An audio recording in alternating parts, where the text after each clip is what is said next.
Welcome to Raceface TV. My name is Rod Wortham. I'm going to be your host tonight. We've got an exciting show planned for you.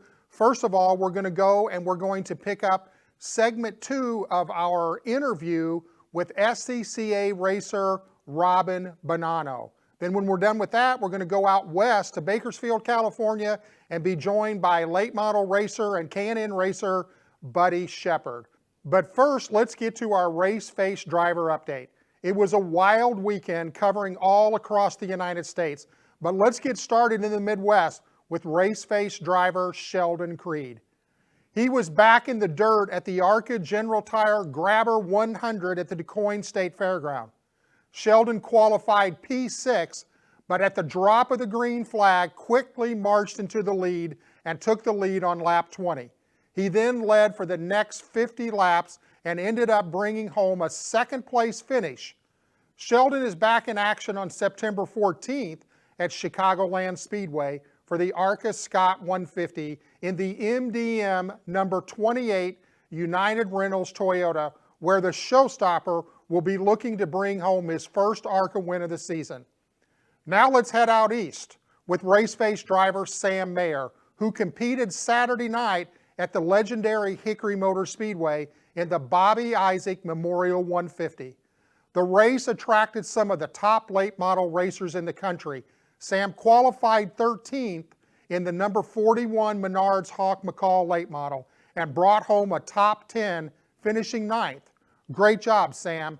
Now it's on to Anderson Speedway this weekend, where he will pull triple duty on Friday night, racing in both the Legend car and then competing in the Twin 40s in the late model series. But it doesn't stop there. Then it's off to Greenville Pickens Speedway for Saturday night's Twin 40s. That's 5 races in 2 days. Now here's a funny picture of Sam taking some driving lessons from Dad Scott.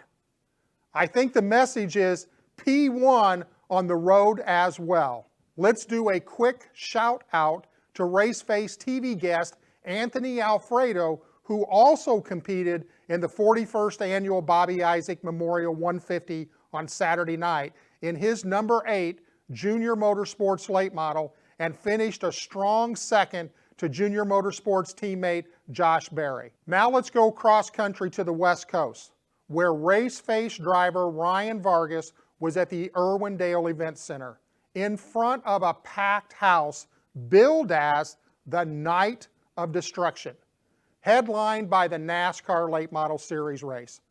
Ryan said he had a good feeling about this race after coming off a string of second place finishes. Well, that feeling paid off as the young 16-year-old led every lap to bring home a huge win. And to say it was emotional would be an understatement. Let's take a look at a short video clip from Saturday night in Victory Circle.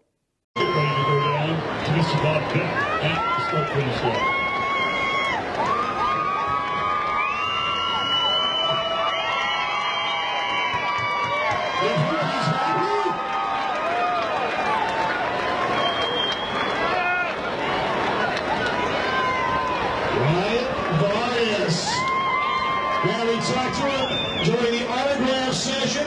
He was very positive. He led this one wire to wire. Picture Brad, that was one heck of a run. Yeah, oh my God. Oh, I'm trying not to fall apart right now. I mean, these guys, they gave me such a good piece. Kevin, Vince, Charles, my dad, my mom, everybody. They've done we've had to play so much this year. It's been so hard. Well, let's stay out west, where we have both Raceface drivers Adam Lemke and Jesse Love had the weekend off. But both will return to the pavement at Madeira Speedway on September the 15th in the USAC HPD Midget Series, where Jesse currently leads the Western U.S. Midget Pavement and Overall Championship, and Adam is holding down the 3rd place in the overall championship run with only 6 races remaining. Now for a quick update on the USAC Western Dirt Championship. As we talked about last week, one of the races was canceled. Well, it ends up that both of the races got canceled at the end of the season, and Jesse Love was crowned the USAC Western Dirt Champion, with only a narrow 4-point difference between him and second place driver Adam Lemke. Great job by both drivers. You're going to be hearing a lot over the next couple of years from these two young men. Well, there you have it, another successful weekend for the race-face drivers. It's now time to switch gears and go out to Bakersfield, California, where we find late model and K&N driver Buddy Shepard. Buddy, welcome to the show. Yeah, thank you for reaching out and having me on here. Well, it's awesome. So I know you got a lot of stuff going on, and we got a lot of stuff to cover. So for the viewing audience that really doesn't know who you are, which is what this show is all about. This show is all about giving young drivers exposure.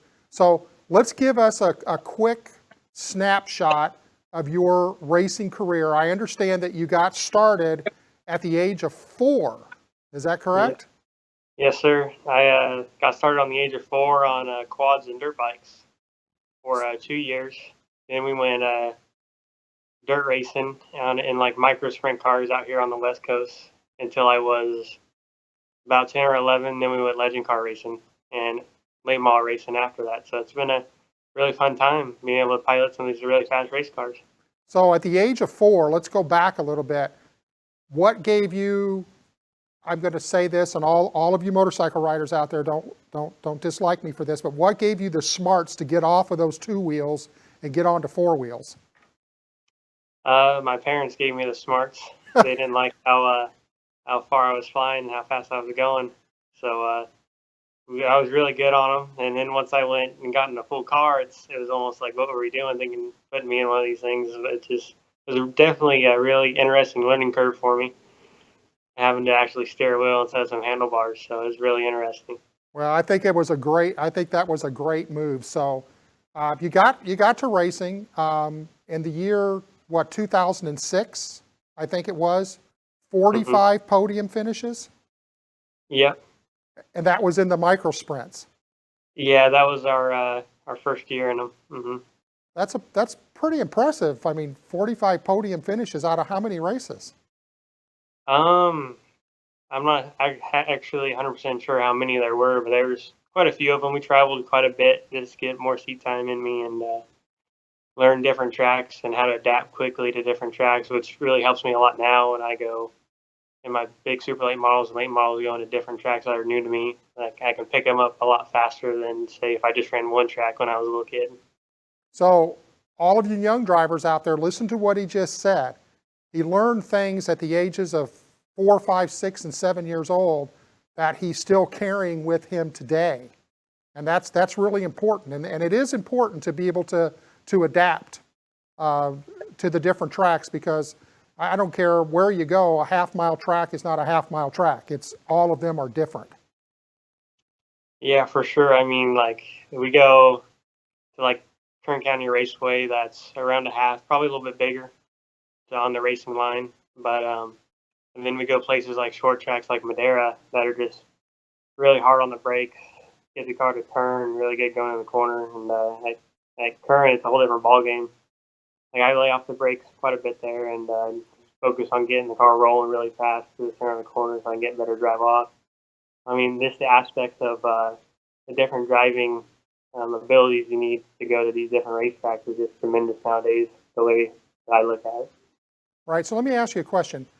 Do you do a lot of work on the car yourself? Yeah, we work on the car a lot. Our race car shop's actually right here at our house in our backyard, so it makes it really nice for me and my dad that do a lot of the work on them. We don't have to drive far. All I have to do is get up in the morning and put some working clothes on and get right out there and start getting greasy. All right, so for all you car owners that are out there, listen, he just said he understands the car. You know, it's amazing because I see a lot of drivers that get in cars and they really just don't know how to communicate what the car is actually doing. And so that becomes a giant learning curve. And I've said all along that I think that any race car driver that knows how to work on his car and understands the mechanics, and today really the geometry and everything about the car, the more competitive that you're going to be especially when you really start to move up that ladder where we're talking about everybody running within a couple tenths of each other. Yeah, for sure. I mean, my dad has taught me a lot, and Mike Keenan has taught me a lot about the setups on the race cars. We have like a shock loading machine, like a gale force machine for our shocks, and do our bump springs with. And I'm the only one on our crew that knows how to run it. So I do the majority of the shock work on our cars. You know, And that's an interesting point. Share with us exactly how important that the shocks are, especially, you know, when you're running on the asphalt tracks. yeah, I mean, shocks are probably one of the biggest parts of it. I mean, you can set your different load numbers for your different tracks and how hard you want to get on the left front or how hard you want to get on the right front. I mean, it's all just a variety that I've learned over the years, and I'm still learning as much as I can. I try to take as much in from all the different advice from different crew chiefs that I work with, and take it home and use it on my own car. Well, that's really cool. So right now you're running the late model series, but you're also getting in and running a couple of K&N series races. Is that correct? Yeah, we just ran one in Roseburg 2 weekends ago, and that was definitely a really fun experience. The fan base up there was huge. I was really excited when I got up there to see how many fans actually packed full of grandstands in the seats. It was just awesome. You don't really see that much down here where I race with the super late model stuff. It's mostly just like family members and stuff like that. But I mean, up there it was like the whole city came out to watch, and it was just a whole bunch of fun. And I know that you've been running for Jefferson Pitts Racing. How's that experience been? It's been really good. Jeff and Jerry have worked with me a lot. Jerry crew chiefed the car for me this past race, and I told him what needed to be done in the car, and he fixed it for me, and we started making our way up in the main event. That track was just right there on the bottom, one groove, and it was really hard to pass, and I don't really use the bumper or my door to pass. I like to respect other people so they respect me back for future races, and that way I have a good relationship with everybody out there on the racetrack. And any car owner likes to hear that, respect, so that you don't get payback, because again, that's a big deal in racing today, is taking care of your equipment. So let me ask you something. What does the rest of the 2017 look like for you, buddy? We're going to go up to our open late show in Madeira.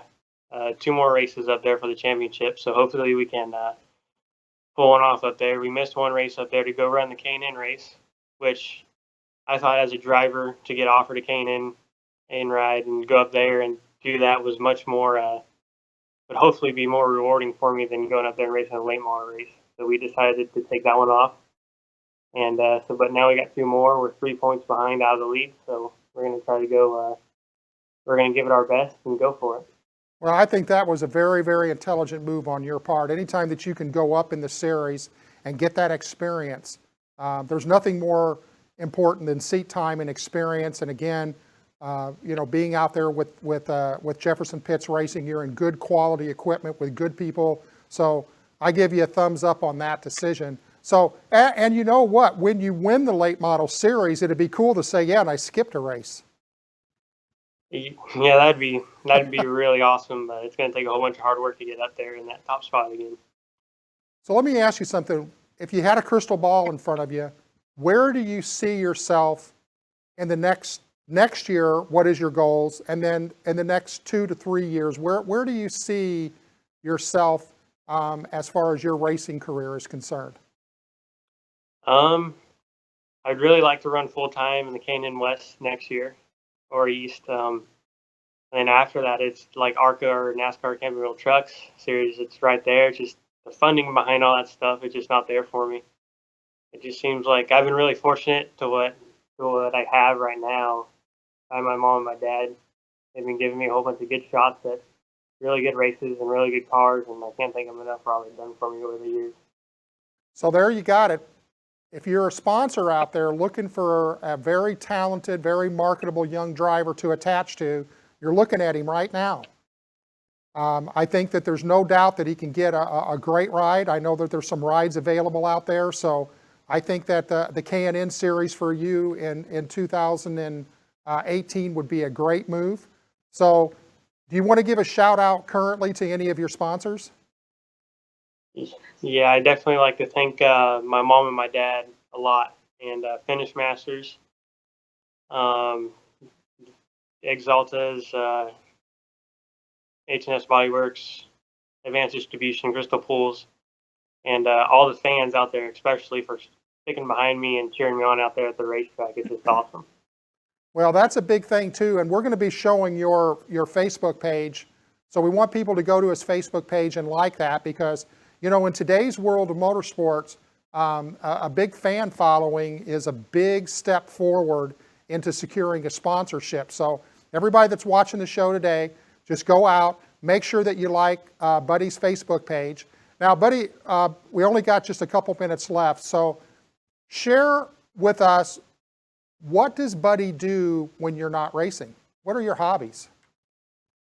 What I do when I'm not racing, probably just work on the race cars, get even faster for the next race. It seems like we don't do much. Me and my dad and some of my crew guys will go down to the local go-kart track and get it on and have a good time there. And then we come back and start working on race cars again. So you and your dad out racing go-karts. Who's winning that race? It depends every week. It depends who puts the other one in the wall more, for sure. Well, let me give you a hint. If Dad's paying the bills every once in a while, let him win. Okay, that's just smart. You know, it'd be kind of like if you went out and you were racing against a car owner, say next year, you know, go out and every once in a while cut him some slack a little bit. But you know, Buddy, we're really glad that you were able to join us tonight. We're going to keep our eye on you. So here's a deal that I try to make with all the drivers that are on, especially those who are running for a championship. So when you win, not if you win, but when you win the late model championship, we want you to come back on the show later this year. So is that a deal? That's a deal. Well, thanks for being with us, Buddy, and we're going to be keeping a close eye on you throughout the rest of the 2017 season. Well, let's take a quick commercial break, and when we return, we'll take a look at part 2 of our interview with SCCA Championship racer Robin Bonanno. Welcome to Raceface Brand Development. You might be asking, what is Raceface Brand Development? We are all about helping young drivers get noticed while creating a brand. If your branding isn't part of your strategy and you're looking for a competitive advantage in the marketplace, I encourage you to reach out to us at Raceface Brand Development and let us provide you a free consultation on how we can help further your driver's career.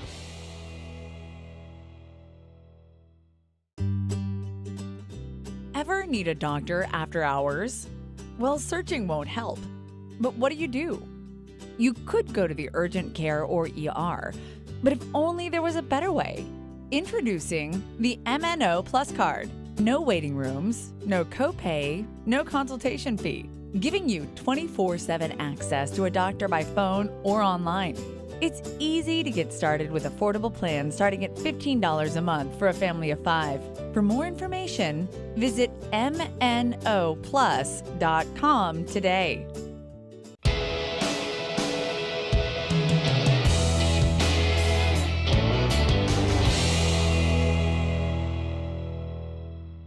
We have a simple mission: build champions. And we do this by offering you the opportunity to learn from some of the top individuals in the motorsports industry. And parents, this course is not just for young drivers, but for you as well. Our 8-week online course will cover marketing and branding, how to build a fan base, how to use social media effectively, how to master the media, and much, much more. So if you are looking for a competitive advantage, then Raceface University is for you. We look forward to making you one of our future champions.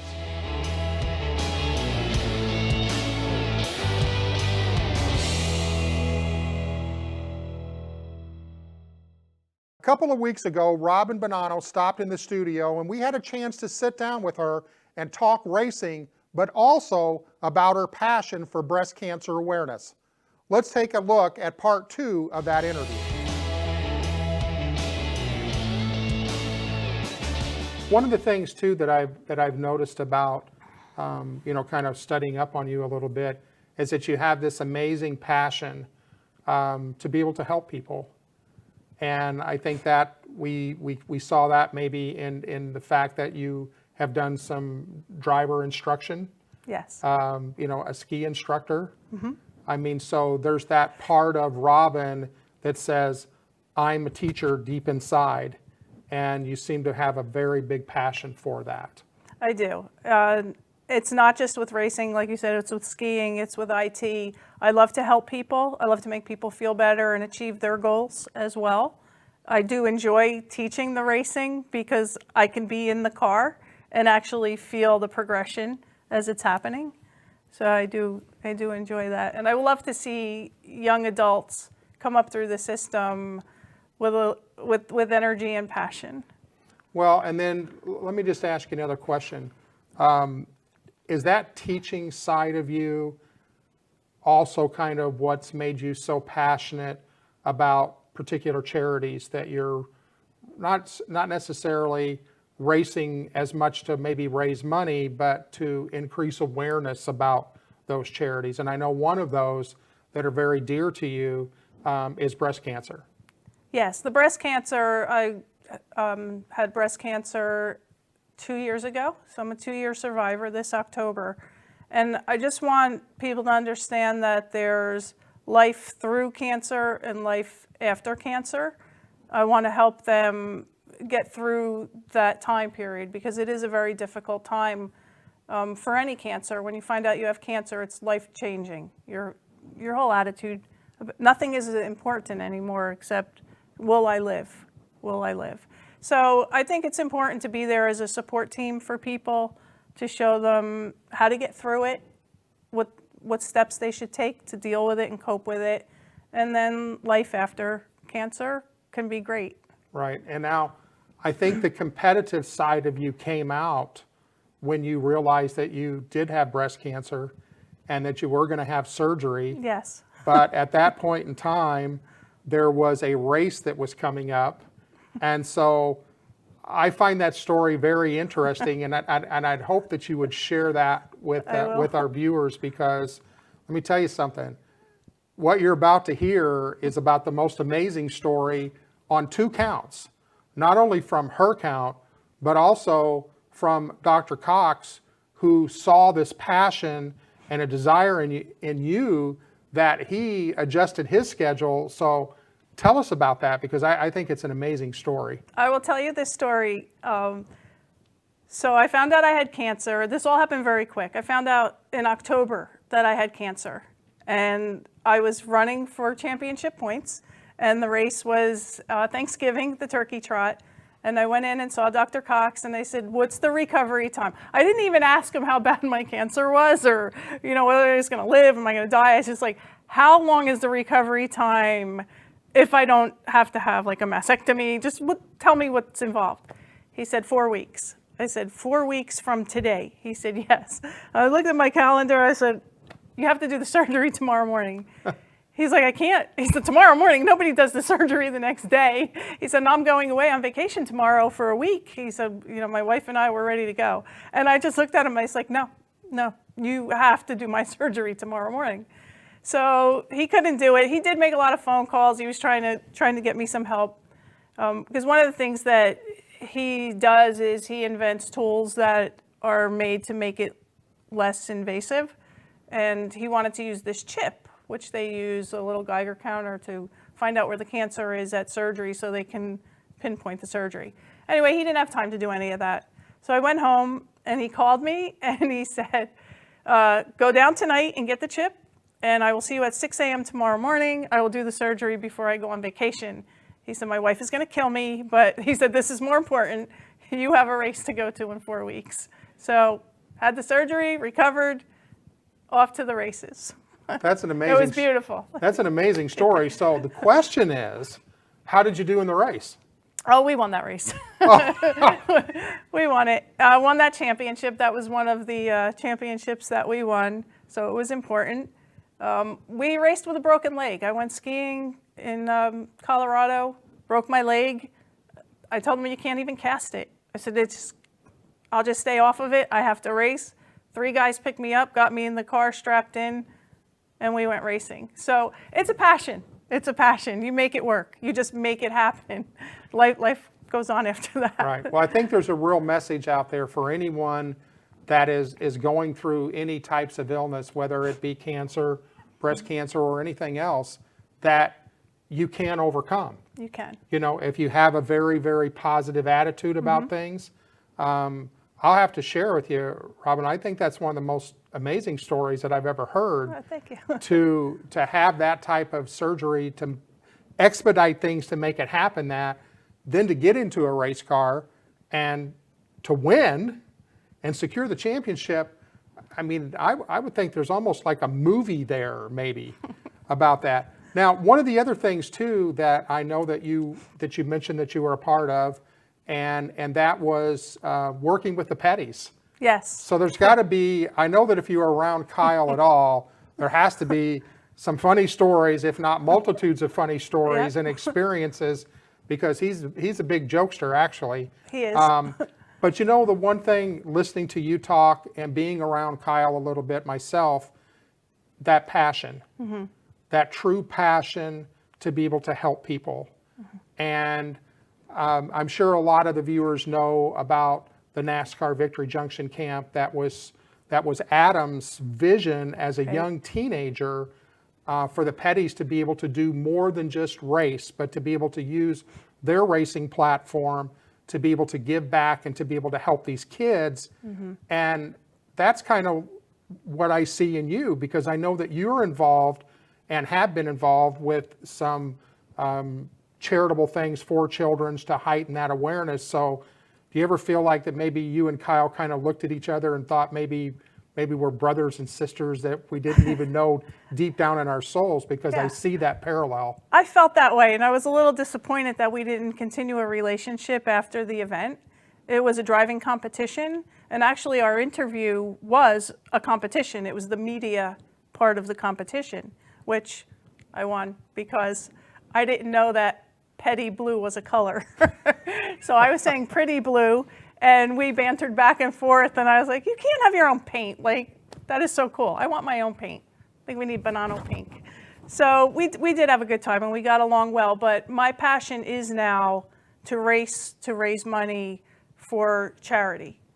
We had the experience with the Dream Factory working with chronically and critically ill children, and the minute I did that, I realized that I only want to race now to raise money for children. I think we're accomplished enough now that we can be on that platform and be used to help children, breast cancer victims, overcome their illnesses, their mental state, which is important.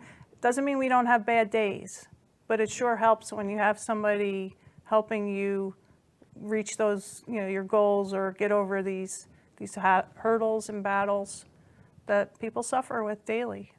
And I think there's a big thing too, because a lot of times you hear people talk about, oh, you can do this or you can do that, but they haven't experienced it themselves. Right. And so I think because of what you've been able to accomplish and have faced those battles and overcome those battles, I think that makes you very special in that aspect. Thank you. Well, thanks for being with us, Robin. As you can see, Robin is an amazing lady, both on the track as well as off the track. Now, for you Buddy Shepherd fans, I encourage you to go to Buddy's Facebook page and like his page. Now, for all of you young drivers that are looking out there and you're wondering how you can get an advantage off the track, well, make sure to check out racefaceuniversity.com. There you'll be able to find the answers. So we want to thank all of you for joining us this week on our show. And as always, make sure to go out to your local racetracks and support racing in your local communities. We'll see all of you back here next week.